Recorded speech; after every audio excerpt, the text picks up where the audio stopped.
Hi, I'm Joe Liska, and I have a 2021 Toyota Supra. The reason why I wanted the MMI on my Toyota Supra is because BMW, or Toyota in the infinite wisdom, decided not to equip it with Android Auto from the factory. I like the MMI Prime the most because it really just integrates Android Auto, just smoothly and seamlessly. It makes it look very factory. You get the turn-by-turn navigation with Google Maps, and at the same time you have the Google Assistant, which I find helps a lot while driving, where you don't have to pick up your phone, change the track to something else, or send a text to somebody. You can just push the button on your steering wheel and have the Google Assistant take care of everything for you.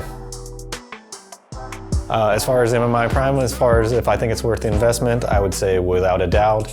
It has made my life so much easier. It's one of those things, after you start using it, you look back and you're like, I can't go back to a car without Android Auto built into it, or with an upgrade to add it after. For future plans on the car, probably get some suspension, maybe some rims and tires on there, and then maybe some performance mods afterwards. Get maybe a new turbo or something later down the line. So there you have it, another satisfied customer who upgraded to our wireless CarPlay and Android Auto MMI Prime. To get this kit for your ride, head on over to our website and enter your VIN, and you'll find the compatible MMI available for your vehicle.